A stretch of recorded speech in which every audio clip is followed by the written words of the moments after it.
사무엘상 23장 1절에서 14절 말씀을 살펴보도록 하겠습니다. 사울과 다윗 간에 쫓고 쫓기는 긴박한 추격전이 벌어지고 있는 중에 다윗은 블레셋이 그일갈을 쳐서 타작 마닥을 약탈했다는 소식을 듣게 됩니다. 이 사건이 발생하게 된 원인이 무엇일까요? 사울 왕과 다윗과의 불화가 주된 원인입니다. 엄밀히 말하면 왕권에 집착하는 사울의 시기와 질투 때문에 이스라엘 전력에 공백이 생기게 된 것입니다. 그일갈을 구하는 것은 동족의 일이고 선한 일이기에 당연하게 블레셋을 칠 수 있지만 다윗은 블레셋 사람이 쳐야 하는지를 여호와께 묻습니다. 자신은 도망자 신세로 목숨조차 위태롭지만 스스로 결정하지 않고 하나님의 뜻을 구하고 있는 것입니다. 계속되는 고난 앞에서 다윗은 하나님께서 나를 버리거나 외면하시는 것으로 해석하지 않았습니다. 상황은 걸수록 악화되지만 자신의 소명과 사명을 잊지 않고 있습니다. 나는 이미 기름 부음 받은 왕인데 왜 이렇게 도망 다녀야 합니까? 라고 하나님을 원망하지 않고 편안한 왕궁 생활을 기대하지도 않습니다. 그저 백성을 사랑하는 왕으로 하나님께 묻고 있는 것입니다. 하나님께서 명하시자 다윗은 그일갈을 구원하기로 결정합니다. 다윗의 결정에 대해 다윗의 사람들은 우리는 여기 유다에서도 이미 가슴을 졸이며 살고 있는데 어떻게 그일갈까지 가서 블레셋 군대와 싸울 수 있겠습니까? 라고 하면서 반대합니다. 이들의 목소리가 어떻게 들리십니까? 인간적으로 볼 때는 매우 합당합니다. 다윗과 그 사람들은 사울에게 쫓기고 있었고 블레셋 군대는 강력하였습니다. 겨우 600명의 군대로 블레셋과 싸우는 것은 무모한 도전이었습니다. 신앙생활이 늘 이 싸움 아닙니까?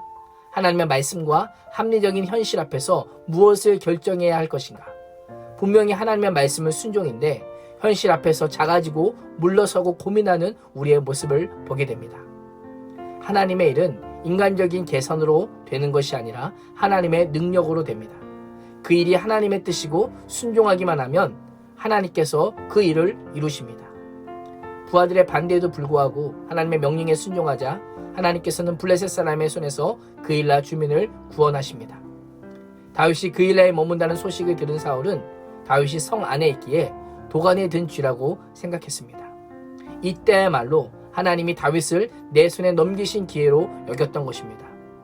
다윗과 사울의 차이가 무엇입니까? 다윗은 하나님께 먼저 물은 후 하나님의 답을 듣고 행동합니다. 이에 반해 사울은 자신이 먼저 결정한 후에 정당성을 부여하기 위해 자신이 하는 일이 하나님의 뜻이라고 말하고 있습니다. 하나님께 묻지도 않고 자신의 생각을 하나님의 생각과 동일시하며 사울의 악은 점점 더해져가는 모습을 보게 됩니다. 10절에 보면 다윗은 사울이 자기를 잡기 위해 그일갈로 내려온다는 소식을 듣고 이를 위해 하나님께 기도합니다. 다윗의 기도에는 자신의 생각이나 뜻도 개입되지 않고 자신이 처한 상황을 하나님께 그대로 아뢰고 있습니다. 생각해 보십시오.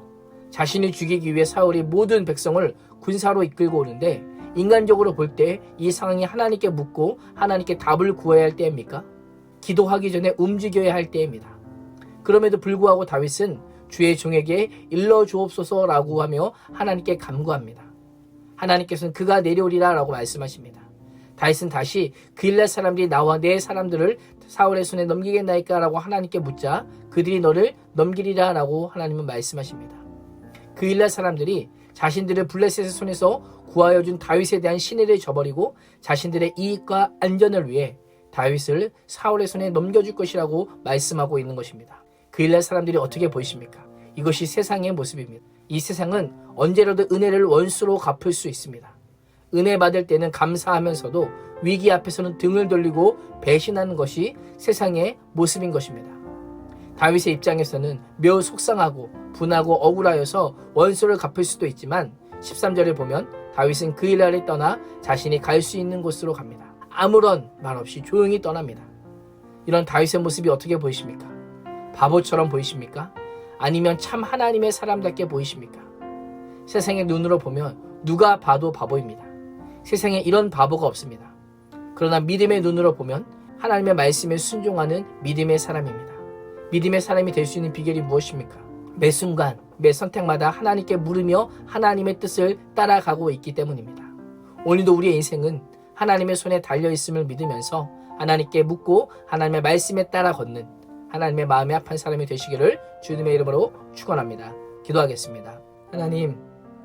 하나님께 묻는 자에게 말씀하시고 말씀에 순종하는 자를 사용하시는 하나님이심을 알게 하심에 감사합니다. 오늘도 선택의 순간마다 인생의 갈림길마다 하나님께 묻게 하시고 하나님의 말씀에 따라 걷는 복된 인생, 하나님의 마음에 합한 자가 되게 하여 주옵소서. 예수님의 이름으로 기도합니다. 아멘.